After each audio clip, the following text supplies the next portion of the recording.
மக்கள் ரெண்டு பேருக்கு பயப்படுவாங்க. ஒன்று துன்மார்க்கனுக்கு, இரண்டாவது நீதிமானுக்கு.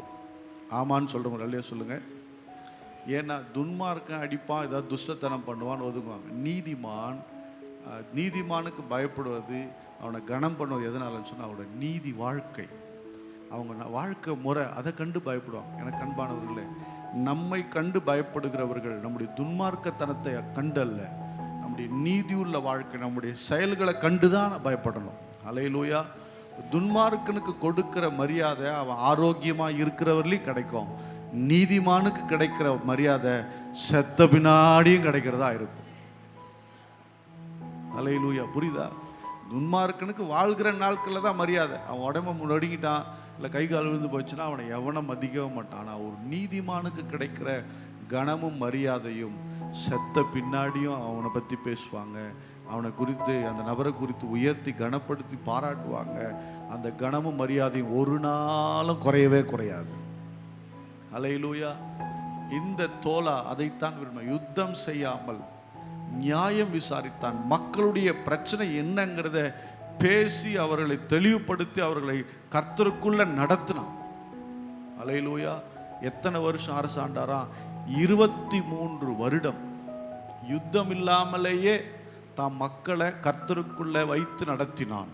அல்லேலூயா. எனக்கு அன்பான தேவனுடைய பிள்ளைகளை, சண்டை போட்டால் பிரச்சனை தீந்துருமான்னா தீராதுங்க.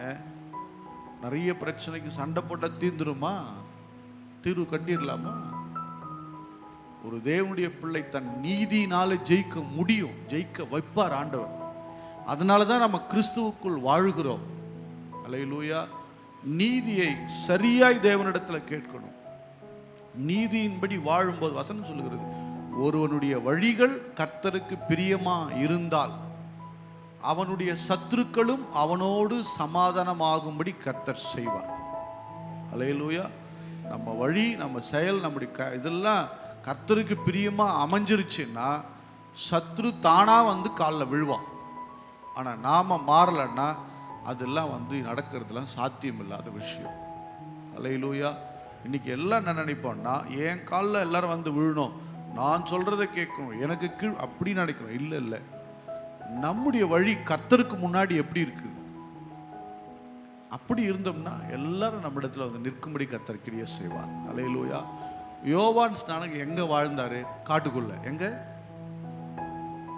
வாழ்ந்தாரு? காட்டுக்குள்ள. நல்ல ட்ரெஸ்ஸு கிடையாது, தேனு வெட்டுக்கிளி தான் சாப்பாடு அவருக்கு. நல்ல ட்ரெஸ்ஸு கிடையாது, நல்ல உணவு கிடையாது, ஒரு நாகரிகமான ஆள் கிடையாது. யோவான் ஸ்நானகர் காட்டுக்குள்ளேயே ரொம்ப வருஷம் இருந்தார். ஆனால் கர்த்தருக்குன்னு திடீர்னு ஒரு நாள் போனார் பாருங்க. அல்லேலூயா. திடீர்னு ஒரு நாள் நகரத்துக்குள்ளே வரார். நகரத்துக்குள்ளே வந்துட்டு ஞானஸ்நானம் கொடுக்க வரார். பாவத்தை குறித்து கண்டித்து பேசுகிறார்.